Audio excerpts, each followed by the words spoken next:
Assalamualaikum warahmatullahi wabarakatuh. Apa khabar semua? Saya harap semua berada dalam keadaan yang sihat bersama ahli keluarga dan bersedia untuk memulakan kelas sains pada hari ini. Ya, saya harap semua kelengkapan untuk PDPR telah pun disediakan, terutamanya buku tulis dan alat tulis. Baiklah. So hari ini saya telah pun menyediakan beberapa aktiviti, ya. Kita lihat apakah yang akan kita pelajari sepanjang hari ini. Jadi di dalam buku tulis anda jangan lupa tuliskan isi kandungan latihan sains tahun 2021 bagi tingkatan 4, ya. Dan saya fikir awak dah lengkapkan untuk tajuk bilangan pertama dan bilangan kedua, di mana kelas yang lepas saya minta awak untuk menuliskan pengenalan mata pelajaran sains dan membuat kerja rumah berkaitan dengan istilah bab 1. Saya harap anda selesai dan mendapat tantangan menjaga. Jangan lupa tuliskan tarikhnya bila ya awak dapatkan tantangan menjaga. Okey, so untuk hari ini tambahkan bilangan yang ketiga, tulislah tarikhnya hari ini, ya. Dan kita akan belajar berkaitan dengan tajuk yang pertama, 1.1 peralatan perlindungan diri dan 1.2 pembuangan bahan sisa. Okey, jadi ini adalah subtopik yang kita akan belajar sepanjang hari ini. Dan di sini kita lihat apakah aktiviti yang telah pun saya rancang. Jadi pada muka surat yang baharu, saya minta awak tuliskan tarikh pada hari ini, ya. Dan aktiviti yang pertama, saya akan minta awak tuliskan objektif pembelajaran. Saya akan paparkan pada skrin pada slide-slide seterusnya. Okey. Kemudian aktiviti yang kedua, kita akan lihat tentang peralatan perlindungan diri, di mana saya akan minta awak lengkapkan jadual ini. Jadi boleh pause dulu video ni, lukiskan jadual ini. Okey, lukiskan jadual ini baik-baik, elok-elok, kemas-kemas dalam buku tulis, dan mungkin boleh bagi sedikit space yang agak besar di sini sebab kita nak tulis fungsi dia. Untuk apa, untuk melindungi diri daripada apa, dan mungkin awak boleh lukiskan ataupun tampalkan gambar yang sesuai, ya.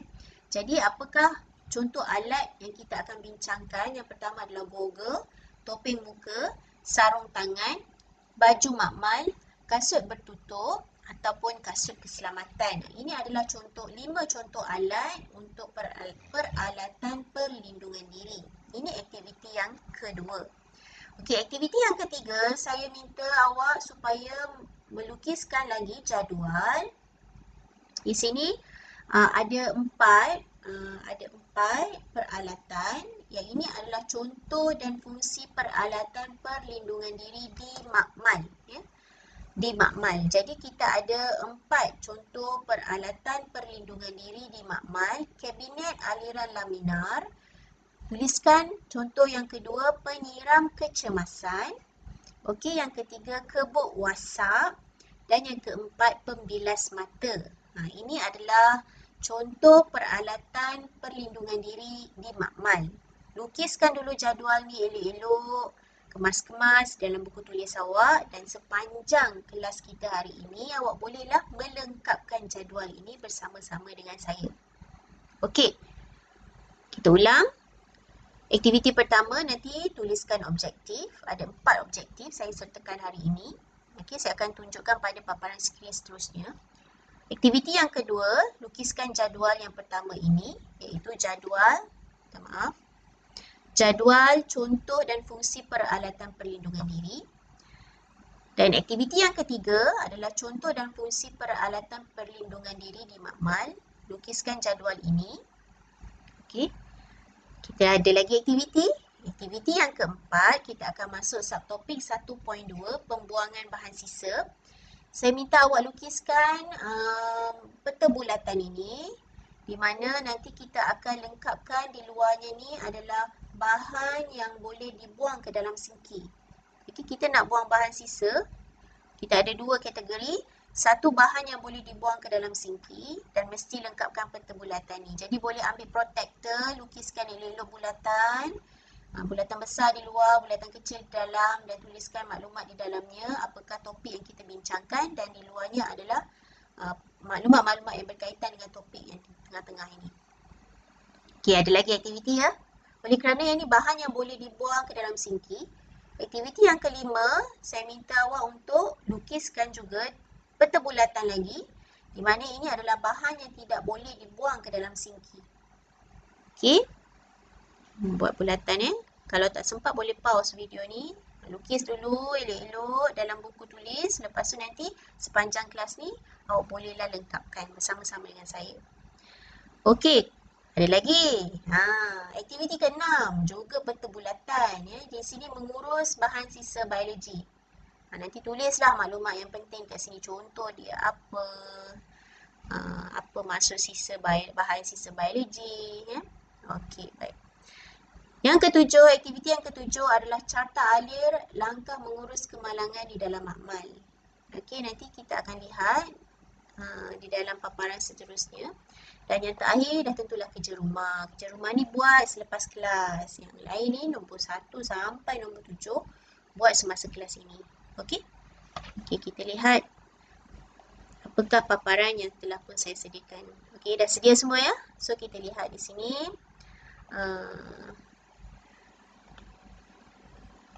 Kita tengok dulu kita punya tema hari ini adalah tema kaedah saintifik.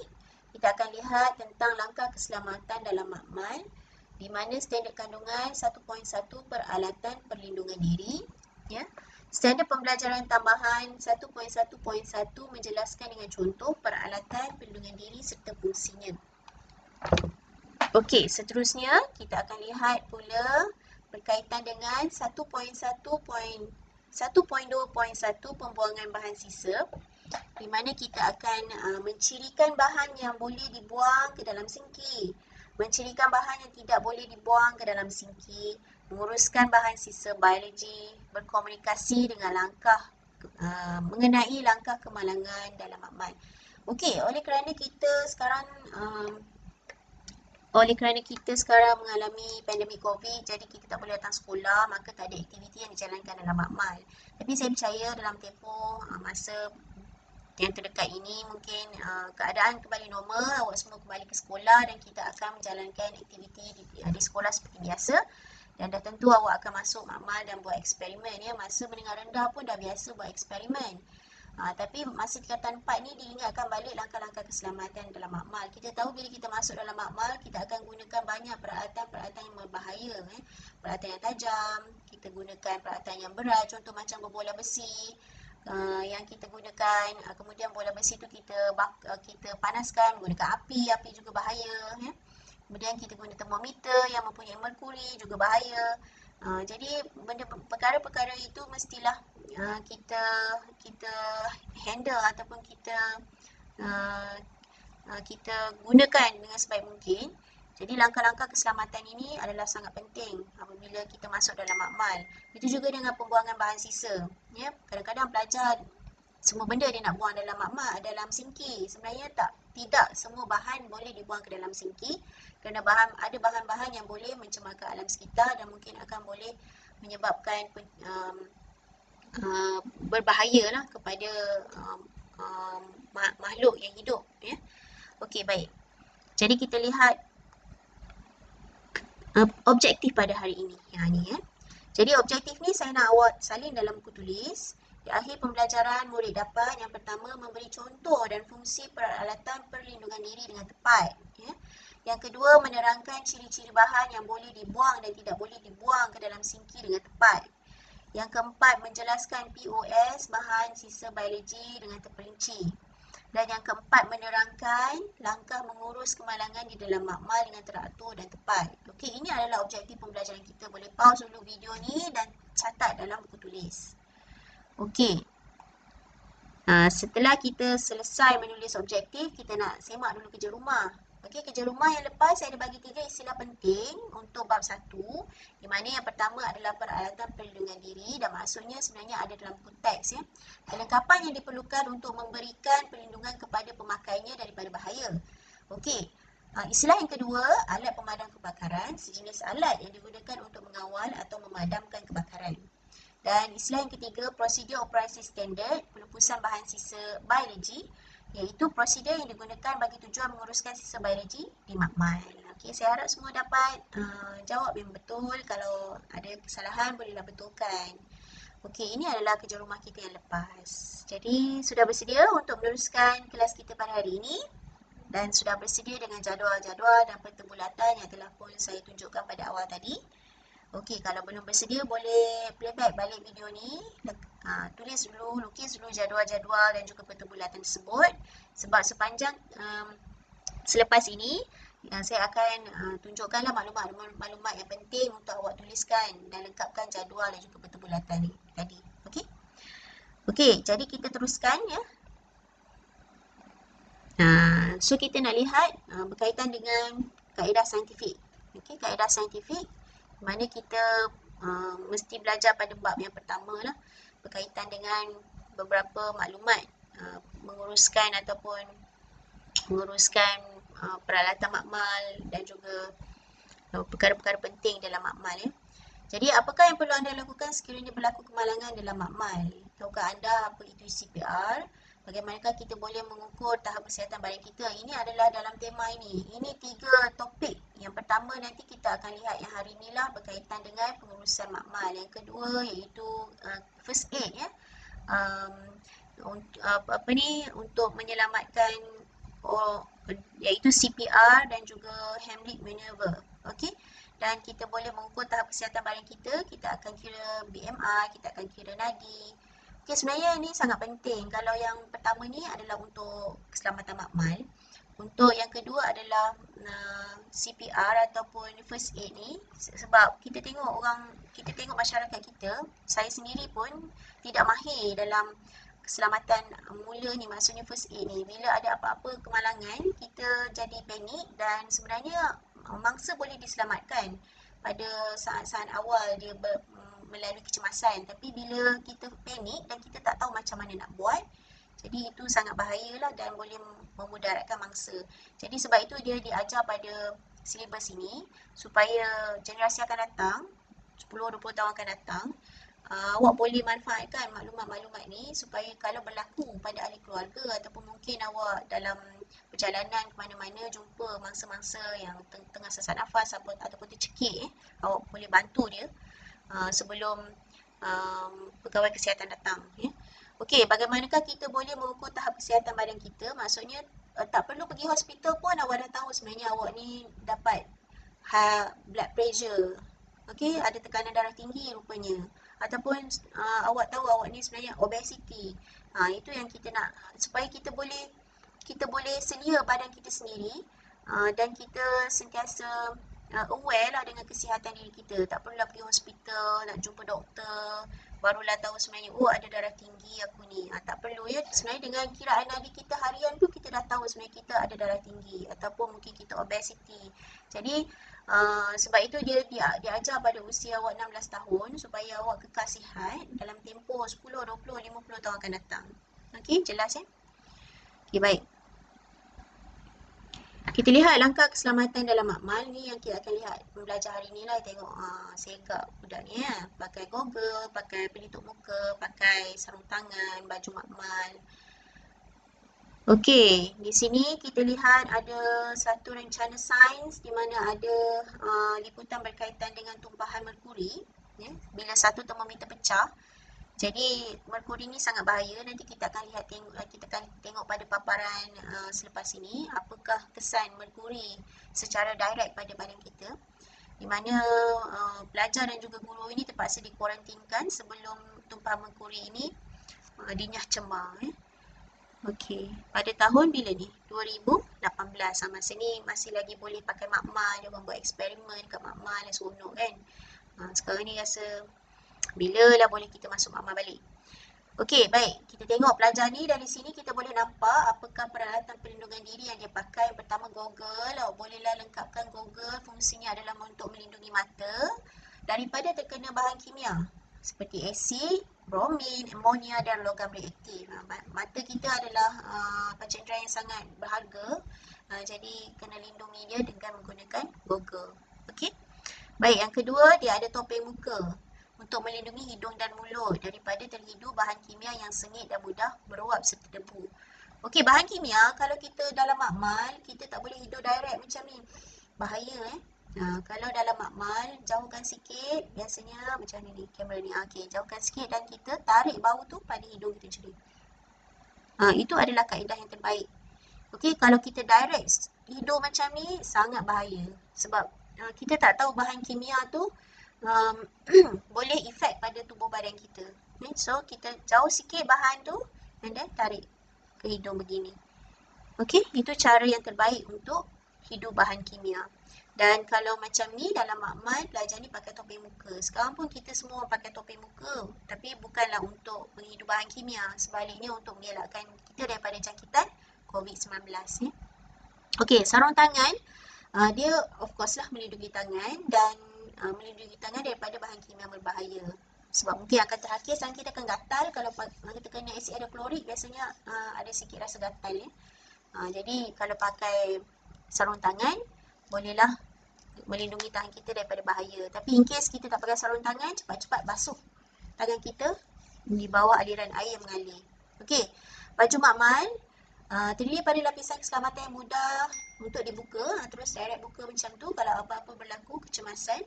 Dan biasalah baju makmal ni adalah untuk melindungi pakaian kita daripada bahan kimia, kerosakan pakaian, melindungi kerosakan pada pakaian sebab kebanyakan bahan kimia warna dia agak terang dan biasanya dia memang melekat terus pada fabrik. Jadi kalau kita pakai baju makmal ni, dia boleh melindungi pakaian asal kita. Okey, kasut bertutup fungsinya adalah melindungi kaki daripada tumpahan bahan kimia dan serpihan kaca. Mesti pakai dalam makmal.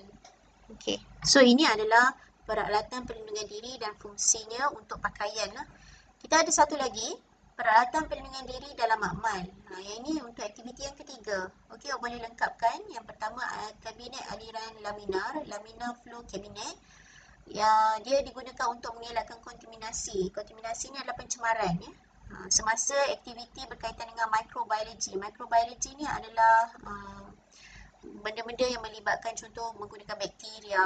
Jadi bakteria tu tak nampak. Jadi kalau kita dah ada bakteria yang kita gunakan yang khas, yang biasanya bacillus. Tapi kalau contoh takutlah di sekitaran kita ni ada lagi bakteria yang lain yang boleh menyebabkan pencemaran pada bahan kita, maka kita buat eksperimen dalam kabinet aliran laminar ini ya. Okey, yang kedua kita ada penyiram kecemasan ataupun safety shower. Dah tentulah untuk macam nama pun shower. Jadi dia akan shower membersihkan dan membilas pada bahagian badan atau pakaian. Contohnya macam terbakar ke baju kita terbakar, terus bawa shower ataupun mungkin terkena bahan kimia pada tubuh badan kita, terus bawa shower. Ni ada dia punya penarik ni, tarik je nanti dia akan keluar air. Okey, ini adalah kebut wasap ataupun kita panggil sebagai fume chamber. Nama pewasap mesti berkaitan dengan asap-asap lah ya, untuk menjalankan eksperimen yang menggunakan bahan yang mudah meruap. Sebab bila pakai bahan kimia yang mudah meruap, bila direct terus masuk dalam hidung kita, mungkin kalau yang sangat bahaya boleh menyebabkan kita pening ya.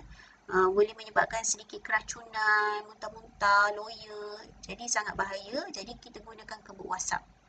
Mudah terbakar, beracun, mengakis dan berbau.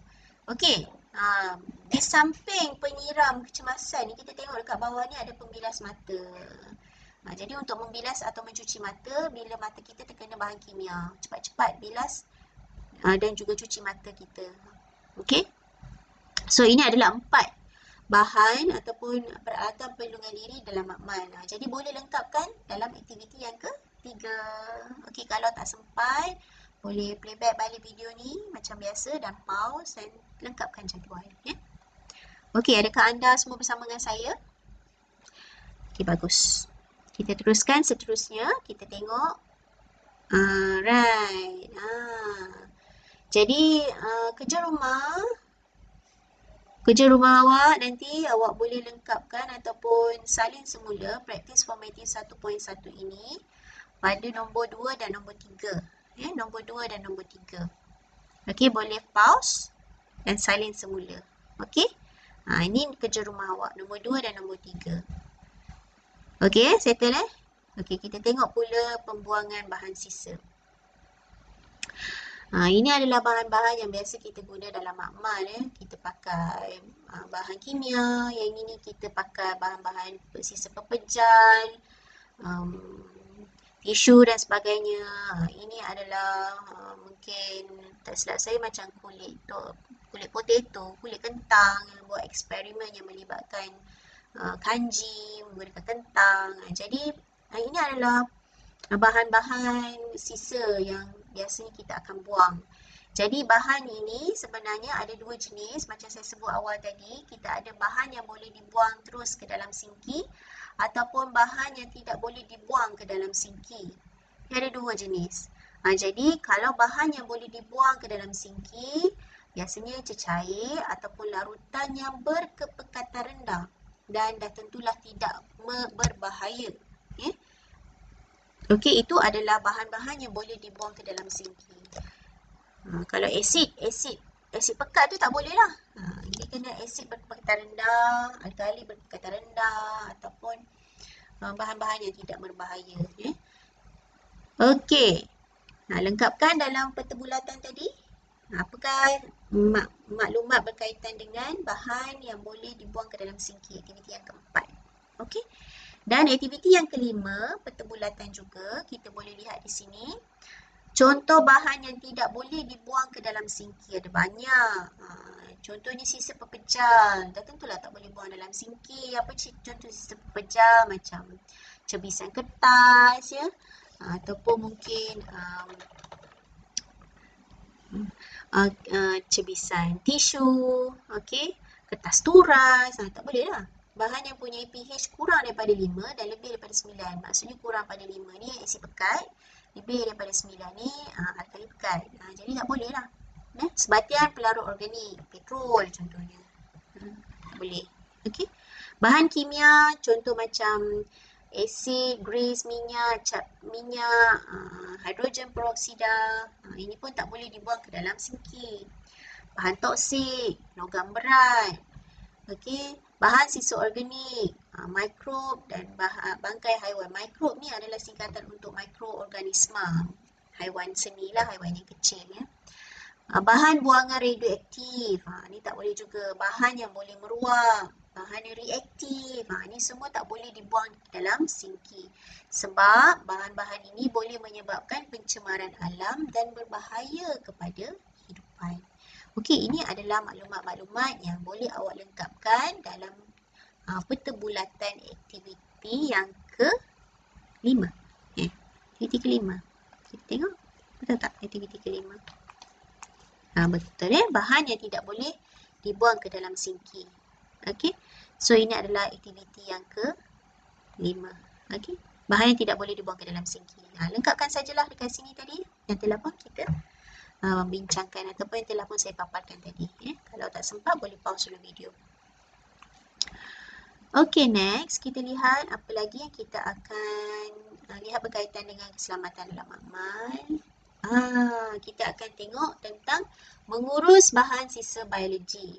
Apa dia bahan sisa biologi? Cikgu ni ada cakap, dia kata, apakah yang anda buang tu? Bukan semua bahan sisa biologi boleh dibuang ke dalam sinki. Ya? Atau baku sampah dalam amal. Itu anda boleh. Betul ke cikgu? Bagaimanakah cara menguruskan bahan sisa biologi? Bahan sisa biologi diuruskan dengan menggunakan prosedur operasi standard atau kita panggil sebagai POS. Mari kita lihat jenis bahan sisa biologi dan POS untuk menguruskannya. Okey, kita tengok dulu apa maksud bahan sisa biologi. Bahan sisa biologi adalah bahan buangan biologi. Biologi ni maksudnya benda hidup lah yang boleh menimbulkan kemudaratan atau bahaya biologi. Biologi ni benda hidup. Sama ada alam sekitar kita, kepada diversity, kepada tumbuh-tumbuhan, kepada haiwan. So, itu adalah bahan sisa biologi. Dikatakan sini bahan sisa biologi termasuklah bahan kumuhan, tisu, bangkai, medium kultur, bekas, plastik, kaca dan sarung tangan. Ini adalah bahan sisa biologi. Jadi benda-benda ni tak boleh suka-suka hati buang dalam sinki. Sebab dia boleh membahayakan, memberi bahaya kepada sistem biologi, biologi itu sendiri. Okey, jadi kita nak tengoklah POS, Prosedur Operasi Standard dan jenis bahannya, jenis bahan biologi untuk menguruskannya. Okey, dah ready semua? Ya, jadi bersedia dengan peta bulatan, saya akan tunjukkan satu video. Daripada video tu awak boleh ambil maklumat-maklumat tersebut dan lengkapkan dalam peta bulatan untuk aktiviti yang ke-6. Okey?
Okey.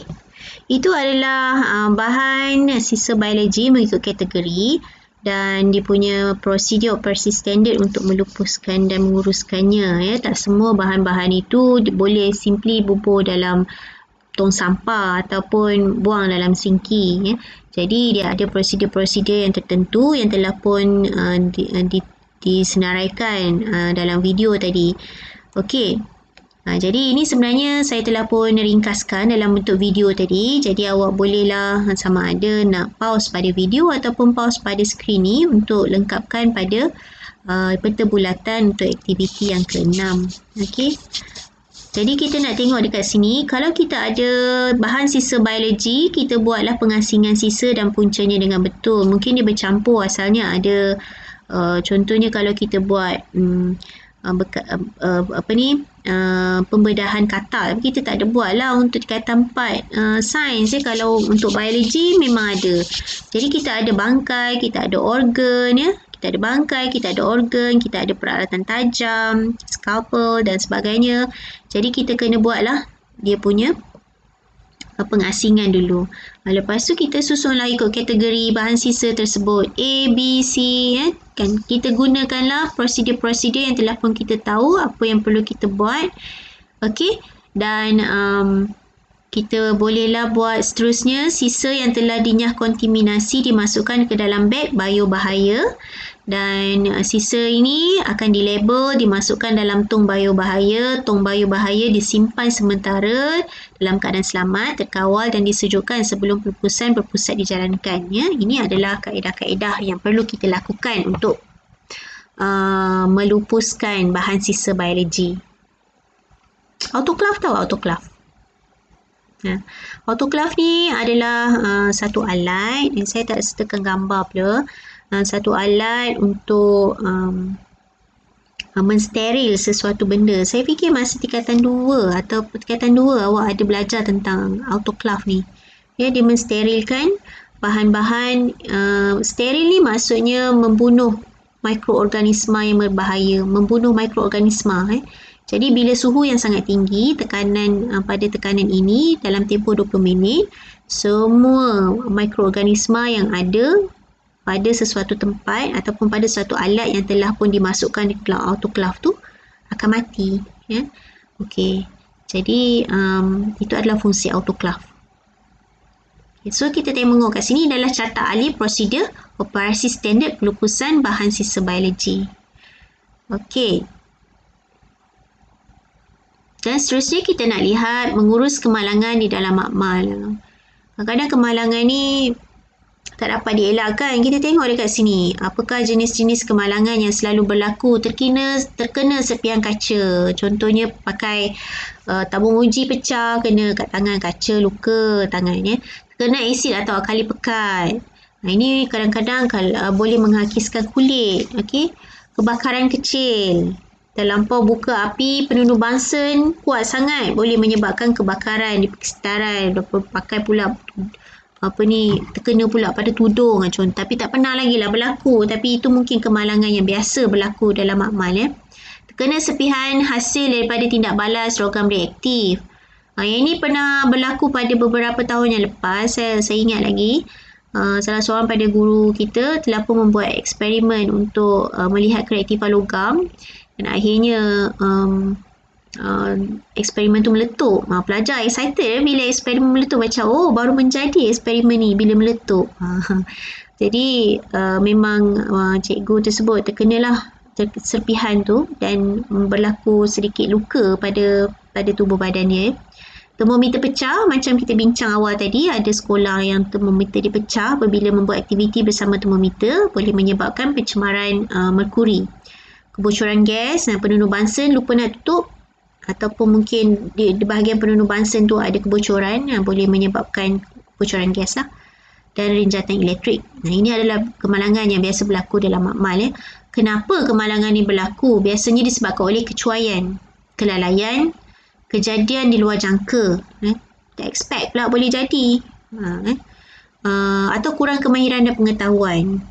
Cikgu tak bagi tahu lagi prosedur, tak bagi tahu lagi langkah-langkah keselamatan, excited nak buat eksperimen, kurang mahir, tak tahu pula. Jadi boleh menyebabkan kemalangan. Sebab itu bila kita dalam makmal, kita kena ikut arahan guru. Kalau cikgu kata okey boleh buat sekarang, barulah buat. Api macam mana nak uruskan, ya. Peralatan-peralatan tajam bagaimana nak uruskan. Dengar dulu taklimat daripada cikgu, barulah awak boleh membuat eksperimen. Okey. Jadi ini adalah aktiviti yang ketujuh. Saya nak awak melengkapkan carta ahli, dua carta ahli bawah ni. Carta ahli yang kuning ni dengan carta ahli yang putih ni. Yang kuning ni apa dia? Semasa menjalankan eksperimen, rakan anda telah tertumpah sejenis bahan kimia ke atas meja. Apakah yang perlu anda lakukan? Yang ini adalah kemalangan disebabkan oleh tumpahan bahan kimia. Okey, jadi langkah pertama dah tentulah kena bagi tahu cikgu atau pembantu makmal. Memberitahu guru atau pembantu makmal. Langkah kedua, jadikan kawasan tumpahan sebagai kawasan larangan. Jangan ada siapa-siapa kawan-kawan lain yang boleh pergi ke kawasan itu. Awak sendiri pun tak boleh pergi ke kawasan itu sebab itu sangat bahaya, bahan kimia. Sekat tumpahan daripada merebak menggunakan pasir untuk membentuk sempadan. Okay? Kemudian kaut tumpahan dengan bahan kimia dan buang dengan selamat. Ini adalah langkah-langkah yang perlu diambil sekiranya bahan kimia tumpah di atas meja. Kalau tumpah kat badan, macam mana? Tadi yang awal-awal tadi kita tengok boleh terus mandi, bawah shower tadi tu. Bawah mana muka surat tadi? Yang shower yang boleh kita mandi tadi tu lah. Kita boleh terus mandi dekat situ. Kat sini nama dia penyiram kecemasan. Itu kalau kena badan. Tapi mustahil lah kena badan. Itu kalau memang aktif sangat dalam makmal kot, ataupun terlampau excited nak buat eksperimen, ataupun suka sangat bergurau, itu mungkin akan berlaku kemalangan yang begitu teruk lah sampai satu badan kena bahan kimia. Kalau tertumpah biasa atas meja tu, itu biasalah perkara biasa yang kita jumpa. Okey, baik. Kita tengok dekat sini, kenapa termometer bila pecah adalah sangat bahaya. Maklumat dekat sini, apabila termometer pecah, dia akan mengakibatkan tumpahan merkuri. Tahukah anda bahayanya merkuri? Keracunan merkuri berlaku apabila seorang tersentuh atau berlaku peresapan melalui kulit dengan kuantiti tertentu, dalam kuantiti tertentu. Merkuri boleh menyebabkan menyerang, dekat sini saya highlightkan, menyerang sistem saraf, saluran pencernaan, sistem pembiakan dan ginjal. Okey, merkuri ni logam berat. Jadi bila logam berat masuk dalam badan kita, memang dia akan menyerang organ-organ utama dalam badan kita. Oleh itu, cara mengendalikan merkuri dengan selamat sangat perlu dititik beratkan. Apakah yang perlu anda lakukan jika ada berlaku tumpahan merkuri dalam makmal sekolah anda? Okey, yang pertama, segera memberitahu guru atau pembantu makmal. Yang kedua, jadikan kawasan tumpahan sebagai kawasan larangan. Yang ketiga, tabur serbuk sulfur dan untuk menutupi tumpahan. Dan yang keempat, hubungi jabatan bomba. Okey, ini adalah langkah-langkah keselamatan yang perlu diambil sekiranya ada tumpahan merkuri di dalam makmal. Okey, jadi saya nak untuk aktiviti yang ketujuh, awak lengkapkan salin semula carta alir yang pertama ini. Carta alir langkah-langkah yang perlu diambil sekiranya tertumpah bahan kimia. Dan carta alir yang kedua, langkah-langkah yang mesti diambil sekiranya ada tumpahan merkuri. Okey, jelas ya? Adakah anda bersama dengan saya? Okey, bagus. Saya harap awak semua dah lengkapkan semua aktiviti-aktiviti yang telah pun saya rancang tadi. Yang pertama, menulis semula. Okey, yang pertama adalah menulis semula objektif. Yang kedua, melengkapkan jadual peralatan perlindungan diri untuk pakaian. Yang ketiga, aktiviti ketiga, melengkapkan jadual peralatan perlindungan diri untuk di dalam makmal. Yang keempat, melengkapkan peta bulatan bahan yang boleh dibuang ke dalam sinki. Yang kelima, melengkapkan peta bulatan bahan yang tidak boleh dibuang ke dalam sinki. Yang keenam, melengkapkan jadual POS bahan sisa biologi. Okey. Yang ketujuh, menulis carta alir langkah-langkah yang perlu diambil sekiranya bahan kimia tumpah ke atas meja dan langkah-langkah yang perlu diambil sekiranya merkuri tumpah di atas meja. Okey, ini adalah 7 aktiviti yang sepatutnya awak lengkapkan sepanjang kelas kita hari ini. Sekiranya ada yang tertinggal maklumat, awak boleh playback balik video ini dan pause pada tempat-tempat yang perlu awak salin. Dan yang terakhir dan tentulah kerja rumah. Tadi kerja rumah yang pertama tadi untuk 1.1 ada 2 soalan. Okey, boleh salin semula soalan tersebut.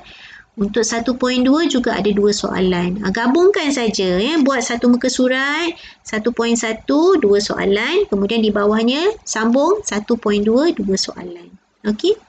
Jadi soalan dia tandakan raih bagi bahan yang boleh dibuang ke dalam sinki. Mudah sangat ni.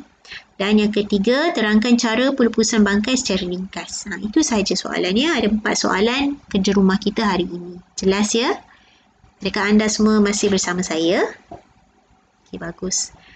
Okey, kita tengok kat sini apa yang saya sediakan lagi ya.